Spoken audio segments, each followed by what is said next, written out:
Welcome.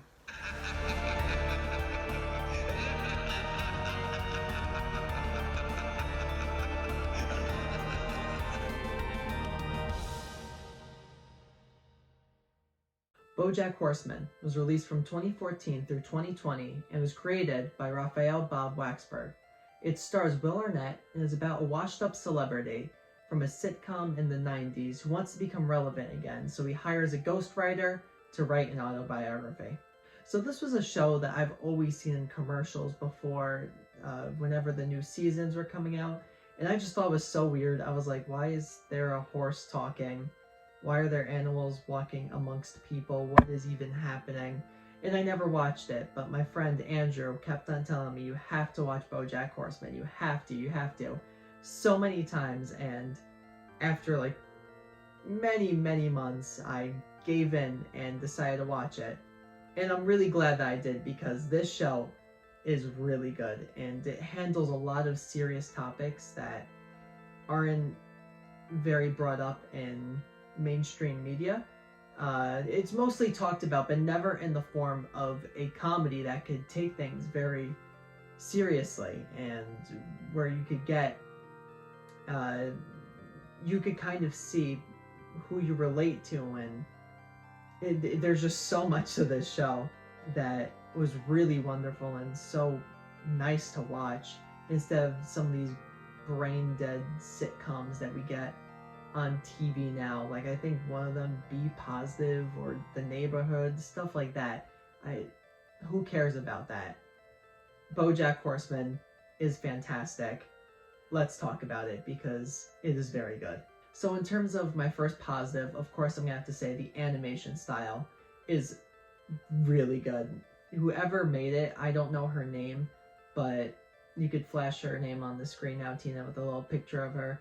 She did such an amazing job with the animation style, and to have something that you could just recognize from miles away. I could just see a frame that doesn't even show any of the main characters and know this is Bojack Horseman, just because of the specific art style.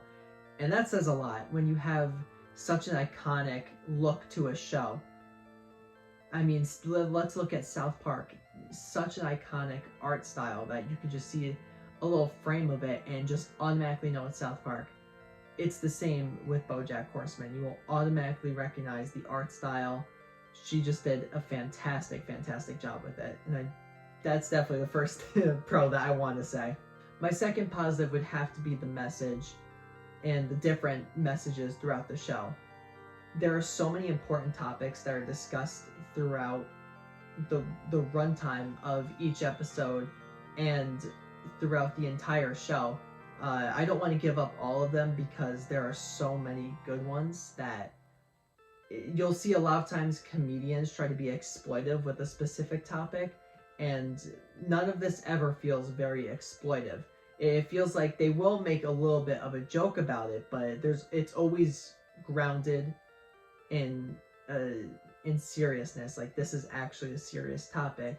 Like, yeah, we'll make like a few jokes because this is what people think about it, but really this is a serious issue. That is throughout the whole show, and I think they do such a great job with that and not ever being exploitive.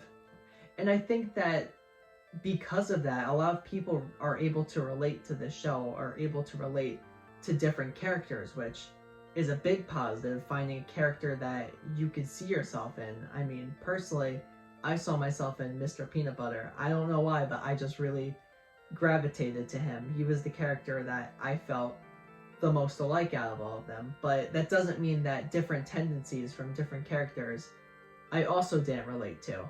I think there was a good balance between each character having something that you could see yourself that you do, and kind of seeing this character struggle through it, and it gives you a different perspective of it since you're seeing it through someone else's shoes.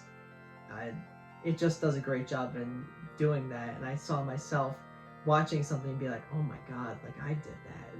Like, not as bad as some of the things that are brought up, because oh man, if you watch the show, I mean, some wild things happen. I mean, more so like specific tendencies, not actual events that happened. And I think now would be a good time to show Andrew's thoughts. I asked Andrew to text me his thoughts on Bojack Horseman, so I'll show it on the screen right now. Hopefully there's no spoilers, but if there are, either I'll black them out or there will be a big spoiler warning thing that Tina will put in. You know, I just don't want to spoil anything because this is a good enough show to where I feel like I would be doing an injustice to spoil anything.